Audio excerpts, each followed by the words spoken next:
Well, welcome everyone to the fourth event for our Fall into OBOB 2023 series. I'm Julie, the events manager at Roundabout Books in Bend, Oregon. There are a few housekeeping items we need to cover before we get started. Since this event is being recorded, if you're listening with kiddos or watching, you're welcome to keep your camera off, because if you don't want your kiddos on YouTube, which we totally understand, you can keep that off. And then just maintain mute while the author is talking, and we'll have a Q&A session at the end, pardon me.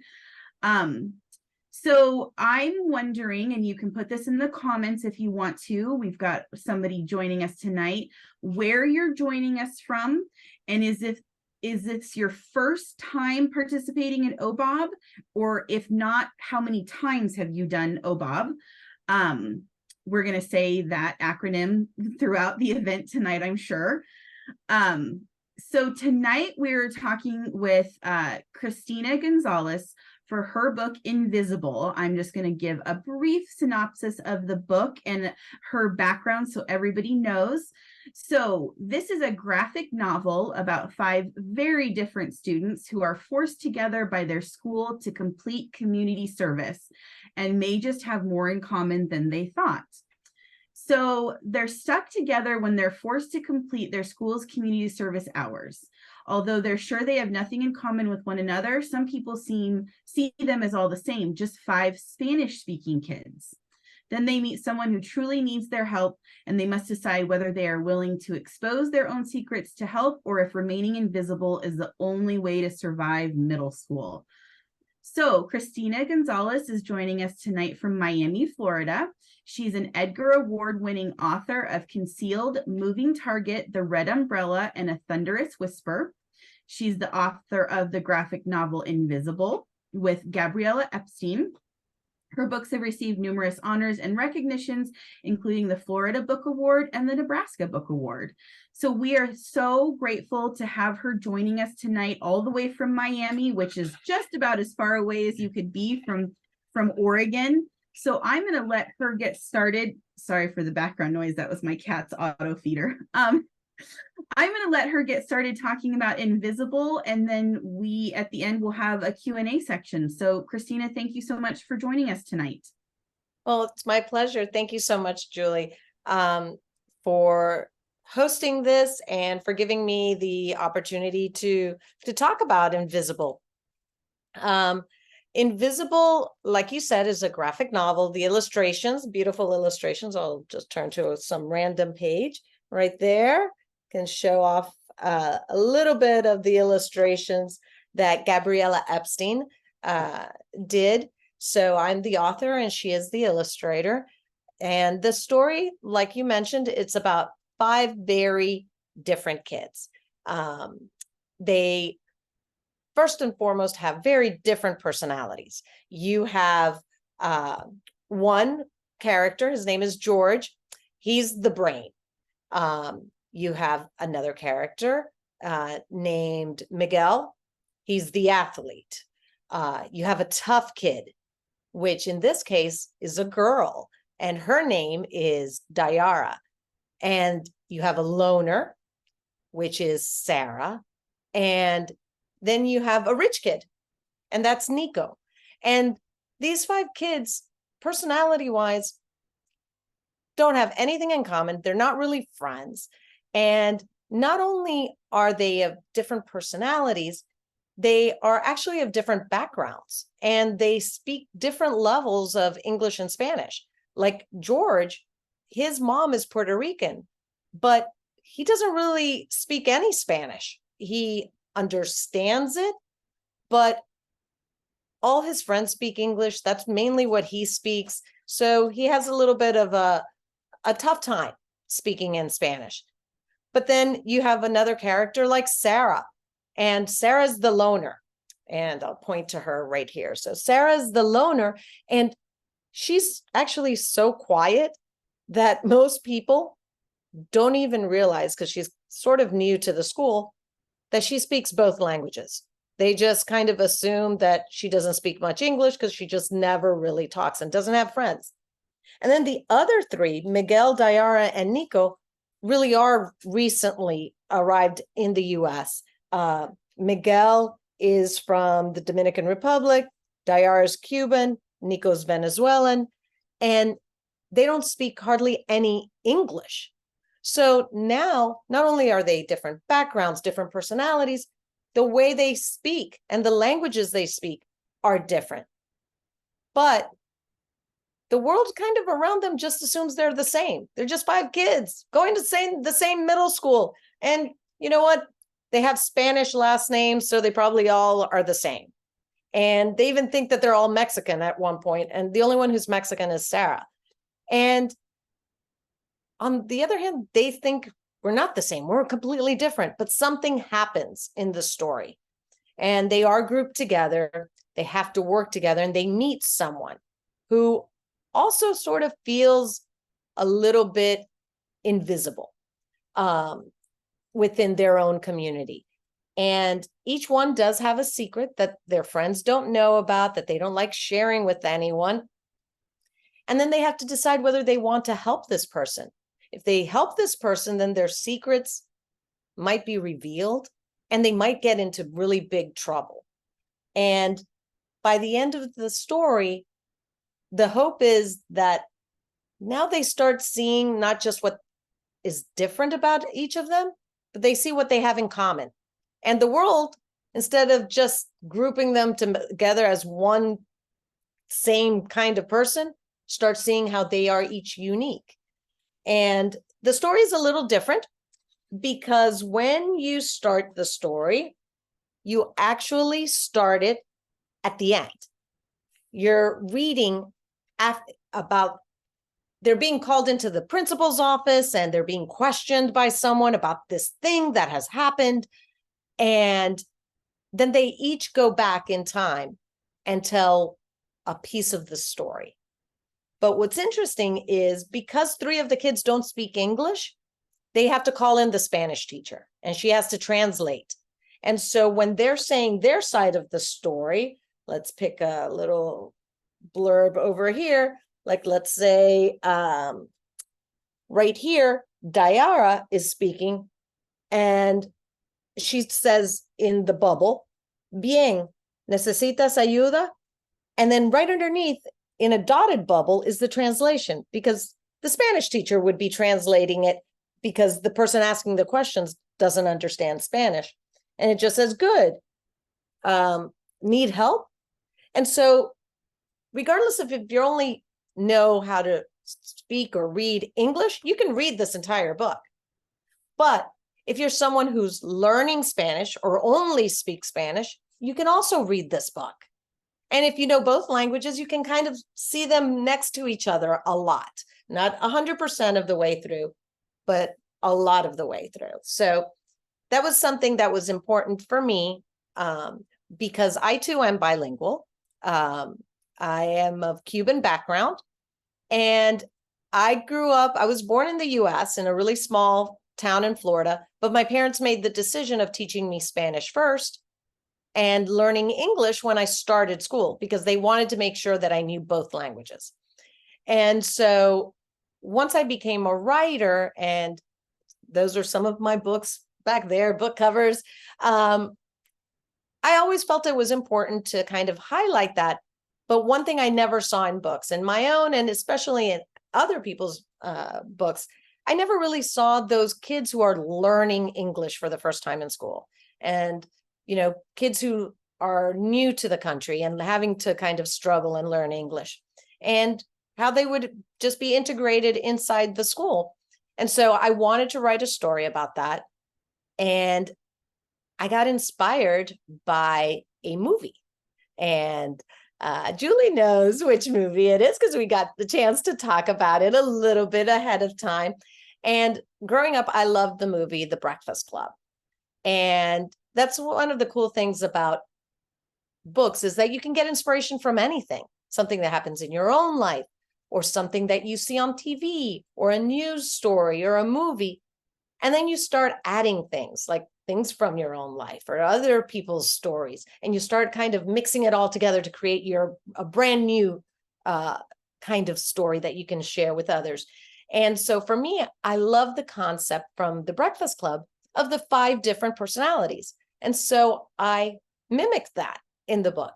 So same as in Breakfast Club, you have the brain, the jock, the loner, the tough kid, and the rich kid. And so I knew I wanted to start with those 5 personalities, but I didn't want it to be the same story as was told in the movie.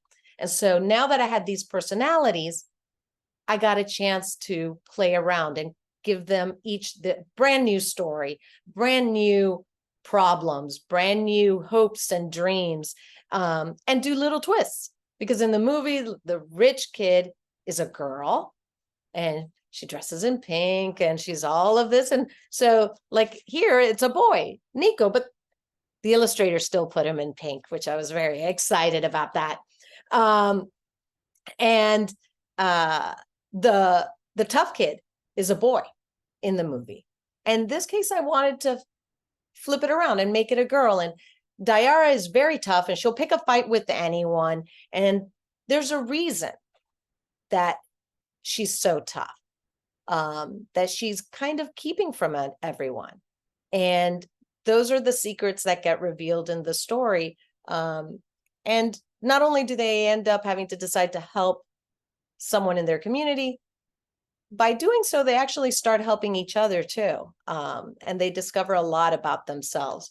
And just for those who know of Breakfast Club, the one thing I was insistent upon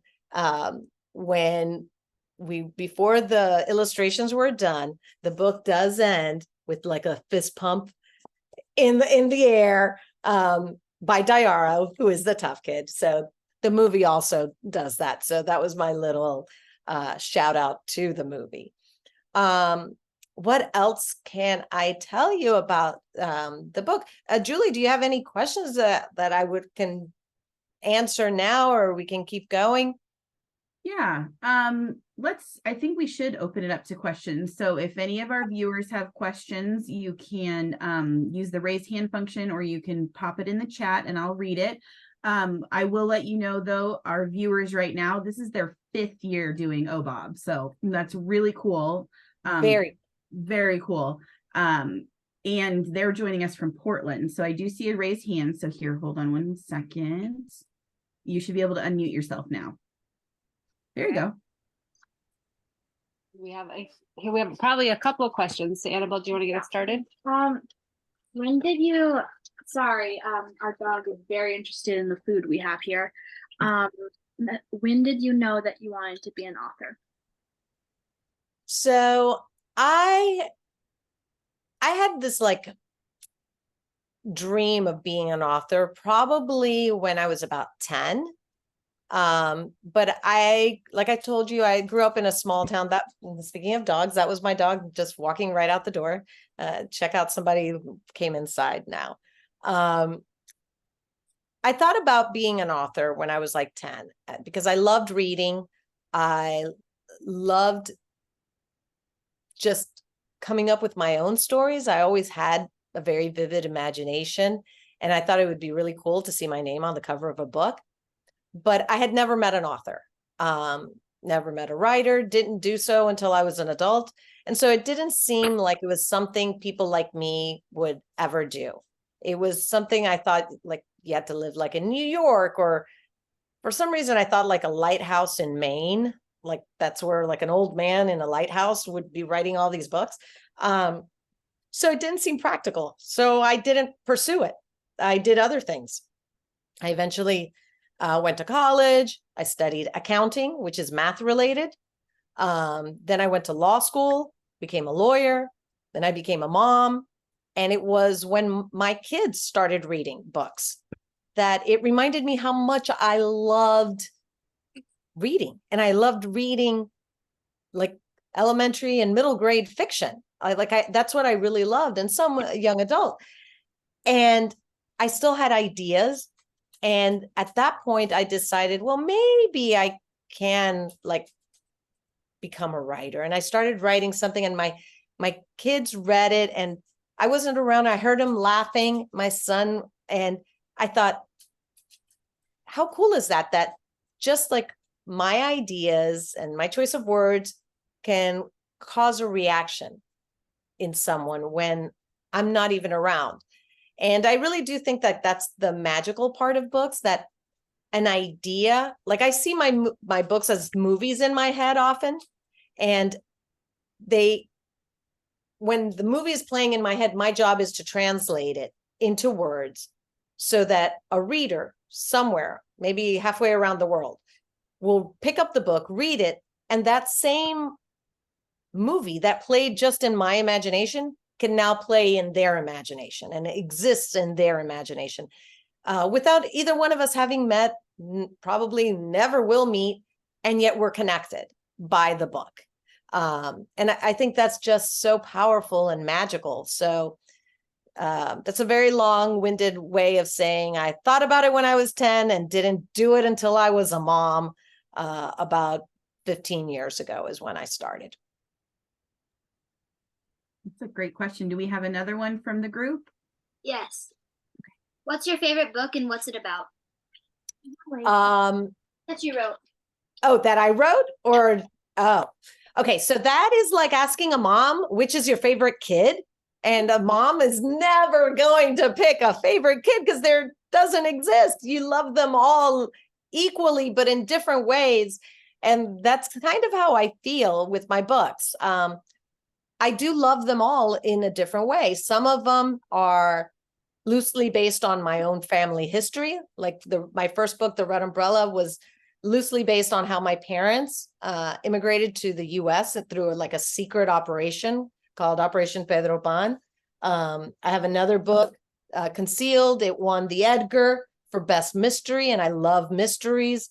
I grew up reading comic books, and I used to love, there weren't graphic novels back then, but there was like Archie Digest books, which I loved. So of course I love Invisible and, graphic novels. I've done action adventure novels. So yeah, there's each one. And when you're a writer, you spend a lot of time with these characters. Like it usually takes me 4 to 6 months to write a book, at least the first really solid draft. And then it's still about a year process with my editor revising and making changes. And then even when the book comes out, then you're going out on tour and you're talking to people, and, years later, it could be on OBOB and you're talking about it with kids, and, you're always kind of revisiting these characters. So you really have to love them and the story. So it's really almost impossible for me to pick. Okay, cool. All right. Do we have another? Yeah. Is Concealed for middle grade? Yes. Concealed is for middle grade. It is the story of a young girl who believes she's in the witness protection program. Do you guys have any idea what the witness protection program is? Kind of? No. So the witness protection program, it turns out, is a government program where if someone testifies against some bad guys or something and they think that they might be in danger, the government can always like change their identity and give them a new name and move them to a new place and kind of hide them.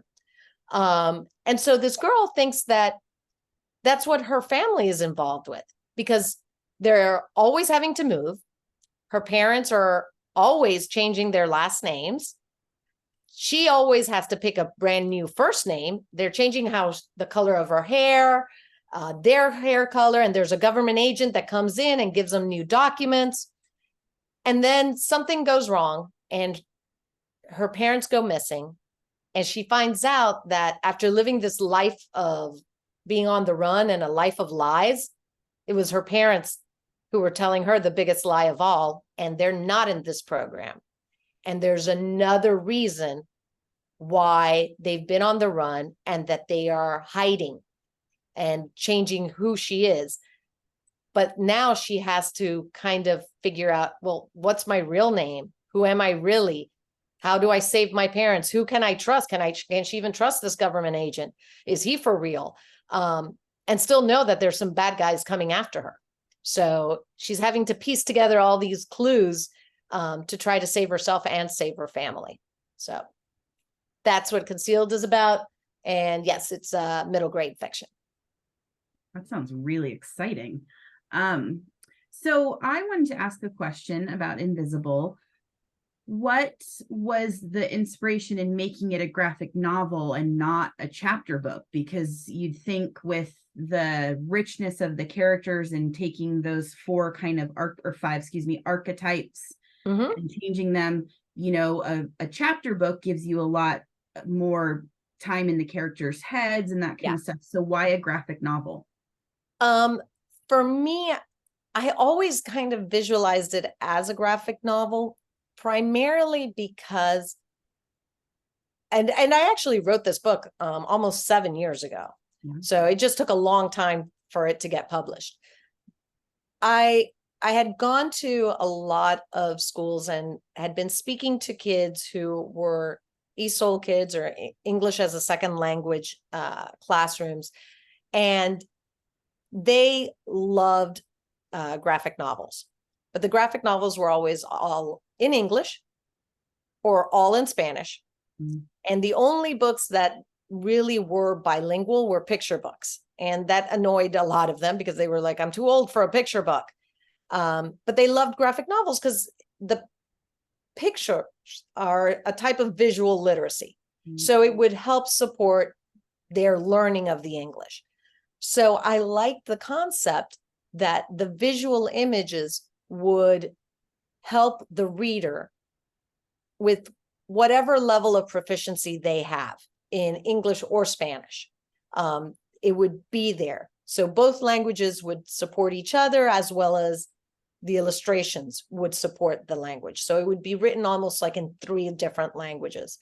And so for me, it was always going to be a graphic novel, even though I had never written a graphic novel up until I wrote Invisible.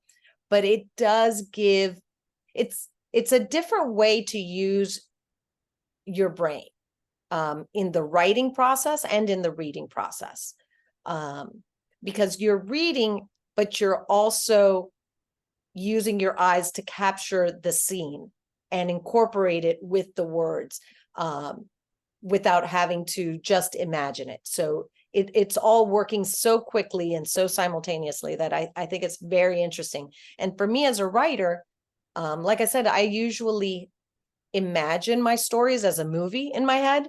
And so I'm having to translate it, the scene, and describe the scene and describe what the character is feeling, or, if they're walking through a jungle, describe what the jungle looks like. Where when you're writing a graphic novel, you're just leaving sometimes little art notes, but I'm not the illustrator. So I have to let the illustrator's imagination really run with it. So I might say that the characters are sitting in a principal's office, but I'm not saying what that principal's office looks like, or how they would be sitting, or in what order they're sitting. But yet I still have to imagine it. It's a little harder because as opposed to a movie that's just running, I have to imagine it already existing on the page. So I imagine it in the different panels, what would happen in each panel. And I also am very aware that the beat of the story, not so much the climax or like the strong point of the chapter, but there has to be a beat that ends on the right-hand corner of every page, so that it feels like it's a complete moment for you to turn and continue reading. So it requires a little extra use of different parts of your brain, I think, in both the reading and writing. Yeah.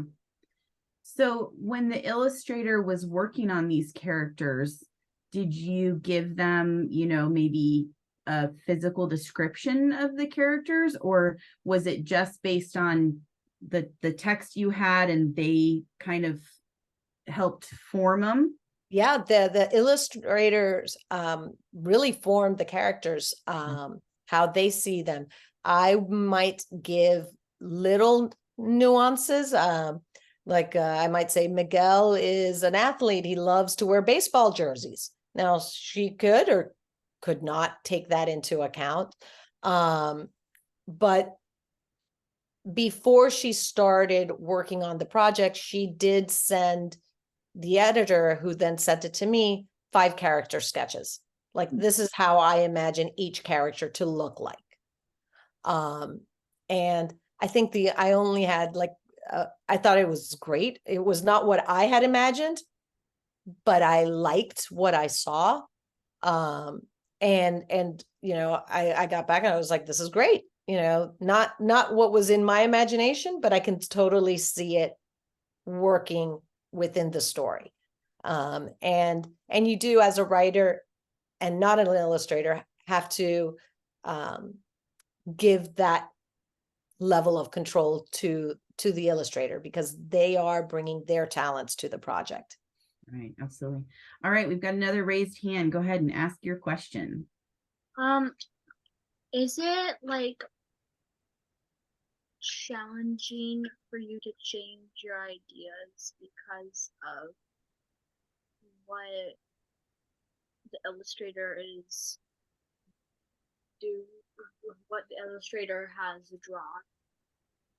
So I don't really have to change my ideas, because what happens is when the illustrator gets involved, I've already written the whole story. So I've written it out almost like a screenplay. Like if it was a movie, it's just dialogue. It's all dialogue broken up into panels with little art notes of what might be happening in each panel. And then sometimes, what I might envision happening, I'll give you an example, because I've used this in some of my presentations. Let's see if I can find it quickly here. When I was writing a certain scene, I was thinking, like right here. So in that scene, I had written it out in 4 panels. And I was just like, oh, the kids are dumping the garbage, and each one is doing, one of them is throwing it really easy, like Miguel. He's the athlete. He can just toss the bag. Sara, she's tall. She's tossing it there. George kind of struggling with his garbage bag. Well, I thought it was all going to happen in one block, but she decided to divide it up. And I think it looks great. But by the time it came back with how she had done it, it wasn't for me to say yes or no. Like, I had written it one way. She took my idea, worked it with her own imagination, changed a little bit, but the words were all the same. So the words never change. It's sometimes how the action in the story occurs might change a little bit depending on how she imagined it. But I don't have really much say about it, just like she didn't have much say or any say in changing the words or the storyline. So we kind of each work independently. I do all my work at the beginning, give it to the editor, and then they hire an illustrator who does all the illustrations. So if you're ever working with someone, you're writing your own story and your best friend wants to do the illustrations, you can do it together back and forth, or one of you can do the whole thing and then give it to the other and then surprise each other with the complete book. That's a really good, that's collaboration in a very unique way. Yeah, because she added a lot to your story in that sense. Oh, yeah, absolutely. Yeah. It's not just, I want you to draw him exactly like this. I like that there was a lot of interpretation and creative license. And I think the illustrations are amazing. So. Oh, they are. Yeah, she does a great job. She's also the illustrator of a couple of the Babysitter Club graphic novels. Yeah. I love that they're redoing those as graphic novels. Yeah. So sweet. So here's one of the things that I like to ask authors, and as our our listeners asked about your favorite book of yours. And I know you cannot pick a favorite character in a book like this, but I would love to hear one of the favorite traits of each of these characters. What's one of your favorite things about them that you maybe learn, over the course of, without giving anything away, over the course of the story? So, it's funny because I'm often asked, like some very similar to my favorite traits is, which one are you most similar to? Which character? And then, people usually say, oh, I'm more like, the athlete, or I'm more of a, quiet and shy. I'm more of the loner. And I really think that if we look carefully, there's a little bit of each of us in every character, especially as a writer.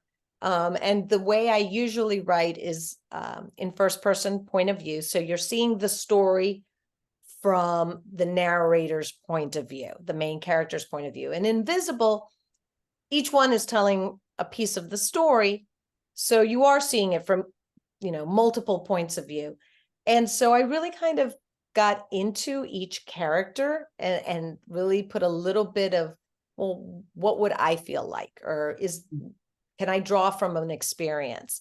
And I think I tried to put that little layer of myself in them. So like for George, I love the fact that first of all, I love the fact that he tries to bring people together and make things work. And for me, something that I have a similarity with George is, he's very studious and he's very academically driven. And that was me growing up in middle school. I was one of those kids that, was a big reader and tried to get good grades.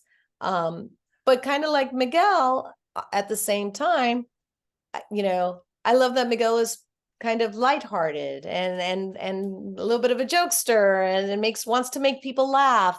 And wants to make people happy. And my dad only had 2 daughters, and he made sure that we could play every sport. And, he would take us out and, toss a football or baseball. And so I have that in common with Miguel. And Dayara is a complex character. I don't want to give away too much about her. But, she's a Cuban background, so am I. So we had that connection. I moved when I was in 8th grade. And kind of like Sara, I became very quiet. But still, Sara really wants to have friends and, I find her to be such a good nature to her, and is so sweet at the same time. And Nico sometimes gets a raw deal, I think, but turns out that, like a lot of people, there's a lot more to him than what meets the eye, and he's actually trying really, really hard to do the right thing, even if he doesn't want other people to know about it or anything like that. So I love that about Nico as well. Mm-hmm. So yeah, there's things I love about each one, and little pieces of me in each one, I think. Yeah. So one of the plot lines of this, or one of the themes, is both individuality but coming together as a group. So in having them all be assumed to be Mexican heritage, which only one is, what was your thought behind the individual other Hispanic or Latin countries? Like, were you said, one is from Cuba, as your family also is, Argentina, and Venezuela. Why, like, did you purposely pick those countries? Like, is that something, or is it maybe just Yeah, I mean, I did pick, I purposely picked countries. I mean, I live in Miami, so it is a huge melting pot of many different Hispanic, Latin American countries. Here in Miami, I have friends from all over Latin America. And especially when you are Hispanic and you grow up surrounded by so many, you realize that there's a lot of nuances. You know, there's a big difference just in food, in music, sometimes in language, in the dialect, because, you know, we all speak English, but so does someone from England and someone from Australia. And if there was someone here from Australia and England and myself, you would hear a different accent to how we speak English. And that's how it is in Spanish. You can hear it once you are familiar with the language. And there are slang terms that are, you know, unique to each country. And I that's one of the things I wanted to really include, not be overt about it. Someone who doesn't know, it'll just seem like all of it is just the same Spanish. But if someone is Cuban or Venezuelan, they will see little slang terms that are more unique to them. But at the same time, Mexican culture is so large and so pervasive and is the dominant Hispanic culture in the US, that a lot of people kind of paint everyone with the same brush and assume that, you know, if you speak Spanish, you would be Mexican, or you would have, you would be culturally the same as someone from Mexico. And I kind of wanted to start highlighting that just a little bit. And I thought it was important. And even though I'm very familiar with it, I have family who's Venezuelan and Puerto Rican. I had people from those ethnicities read through the book and pick up on anything I may have missed or how could I add to it, just to make sure it's authentic. Because I think there's almost nothing worse than, you know, reading something that is trying to depict your background and you immediately are finding it to be untrue. And so I tried to be very, very aware of that. So it looks like we've got a raised hand again. Go ahead and ask your question.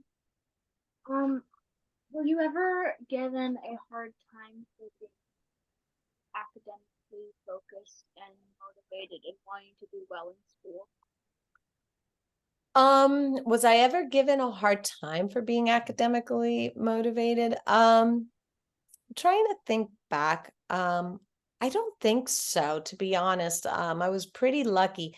But then again, it was such a small town that I grew up in, especially until I was in 8th grade, that I kind of knew everyone and we all had grown up together.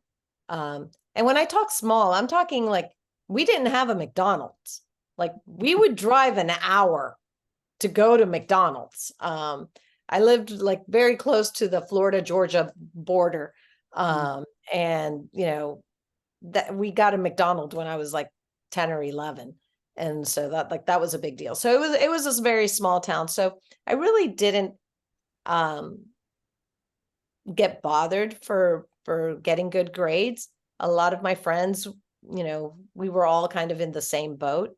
And then when I ended up in high school, I moved to Miami. By the time I was in high school, they kind of segregated the kids. So, you know, if you were academically driven, you would be in the honors classes or you would take an AP class. So everybody in that class was like that. So I didn't get really any pushback about that. So I was lucky in that sense. I know some kids do, but I have to say I was pretty lucky. I had a good group of friends. Did you have another question? No. Oh, I thought maybe. Okay.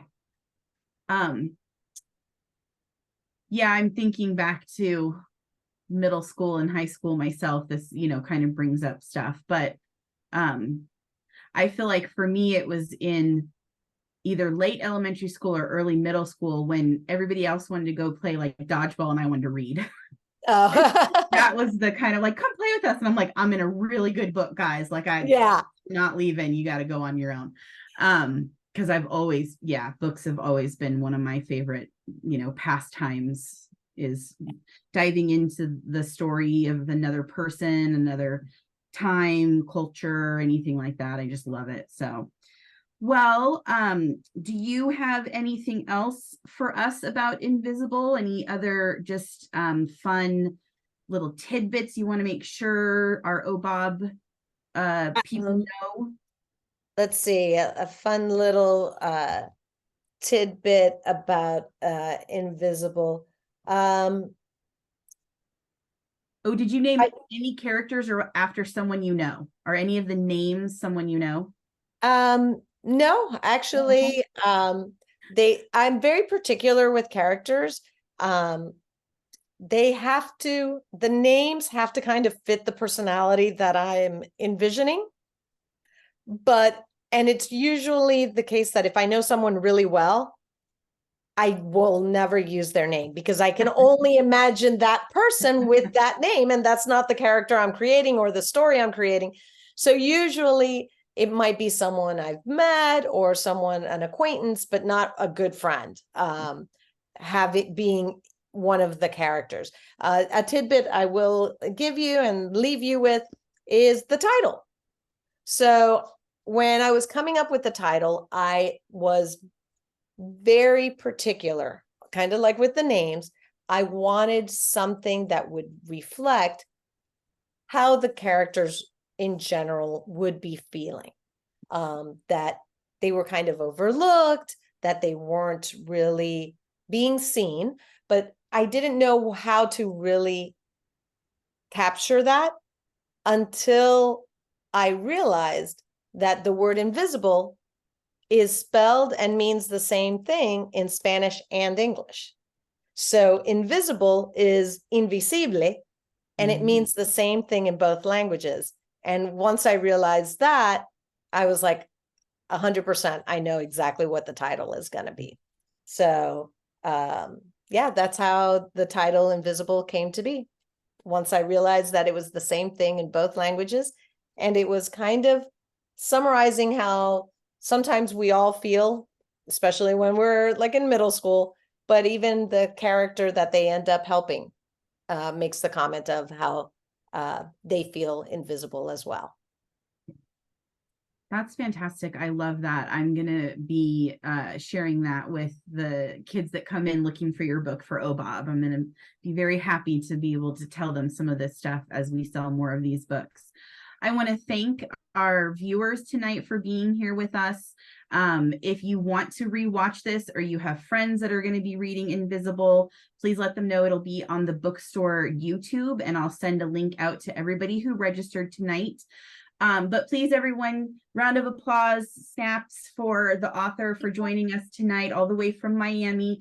Christina, thank you again so much for supporting independent bookstores, schools, kids. Reading is such a important skill for us to all have, and for that seeking of knowledge through books is just a really important thing for everyone to be doing. So thank you for doing your part.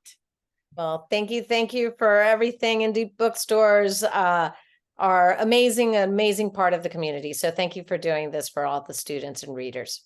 All right. Well, everyone, have a great night. Keep reading, support your local bookstores, and good luck in your OBOB challenges. We'll be listening and watching for how everybody does. So good night, everybody. Night.